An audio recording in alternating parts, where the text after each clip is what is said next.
Sabi nga sa kanta, kuyugi ko mga tuta sa bukid at tuta datos lami ang hangin.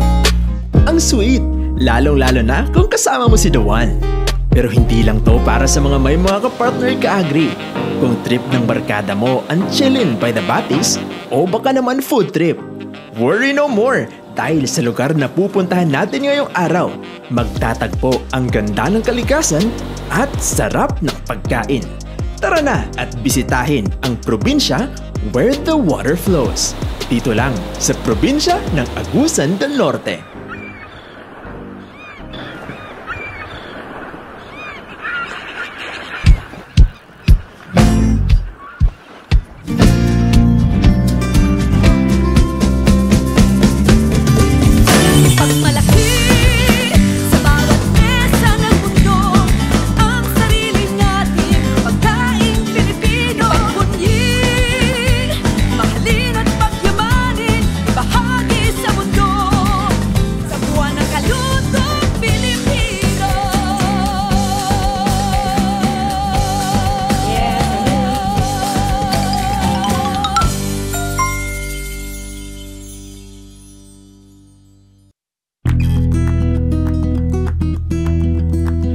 Five minutes mula sa Butuan City ay mararating na natin ang kabisera ng probinsya ng Agusan del Norte, ang Cabadbaran.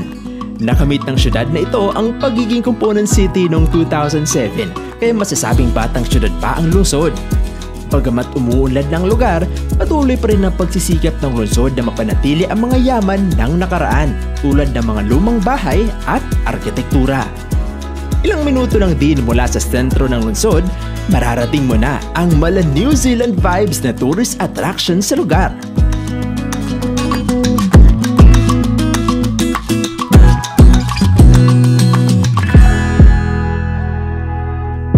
Di ka malulugi sa nature trip dito mga ka-agree.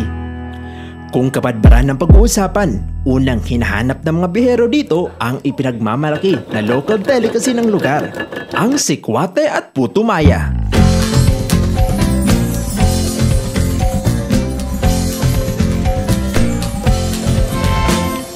Hello mga ka-agree, naata karon sa Didings Painitan, diri sa syudad sa Cabadbaran, probinsya sa Agusan del Norte. O karong adlaw, yubananta sa tag-iya sa Didings Painitan, si Nanay Diding of course, para tudluan ta kung unsaon day paghimo o unsaon day pagproseso sa usa sa pinakapagipasigarbo nga pagkaon diri sa syudad sa Cabadbaran, ang puto og sikwate.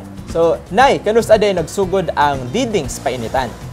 Yadtong 1964. Nagsugod ang Didings Painitan 1964. Kinsa man pud ang atong mga customer kasagaran nga manganhi diri sa Didings Painitan? Lain-lain, taga Lagyo, taga Cabadbaran, basta napay Lagyo pa.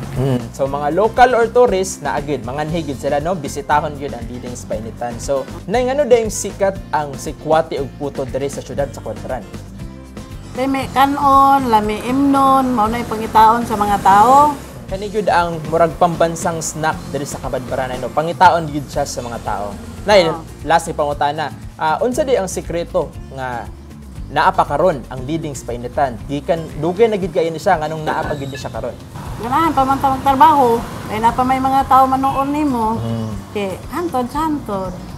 O kasi sikreto po na no, maayo ang pagluto sa atong puto og sikwate. So speaking of pagluto, nay, natay mga ingredients diri no nga gamiton sa atong sikwate og puto. So nay, unsa man ni siya? Muni atong gamiton. May gamiton nato sa pagputo. Pilit. Mao ni ang pilit. Tapos kani diri nga makita nato, kaning primerong kumot sa lube, mooy asukar. Oo. Ikaduhang kumot mooy asin. So tuno nga nay asukar ug tuno nga naay asin. Tapos kaning diri nga side, unsa man pud ni siya? Tabliya para tsokolate. Okay, mao ni ang partner sa atong puto. Partner lang sila. So mga ka-agree, uban ni kami ni Nanay Diding para lutuon nato ang puto ug sikwate diri sa Cabadbaran.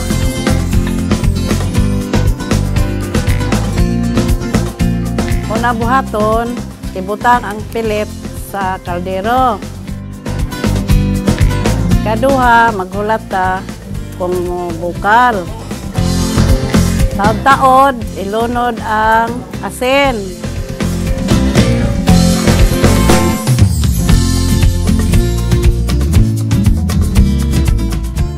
Taon-taon, ilunod ang katong asukal. Taon-taon, sungkayon, taon-taon, mukaon na ka.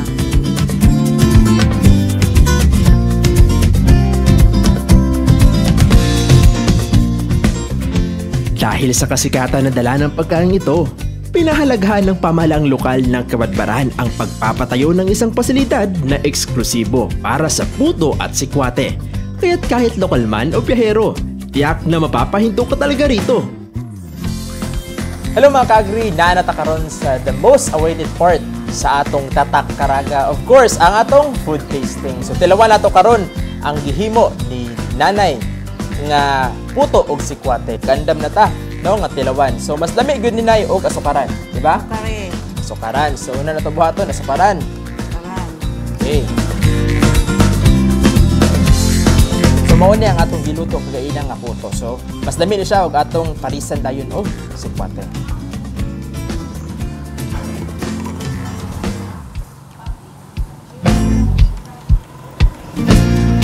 Pagka the best kayo mga ka-agri, no?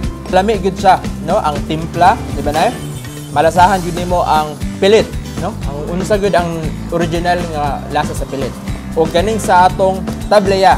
Nga grabe kayo ka espeso nga tableya. So mga ka-agri, lami kayo ang putog sikwate sa Kabadbaran. Nature trip man o food trip, kaya mo yung pagsabayin sa inyong next adventure dito sa Kabadbaran.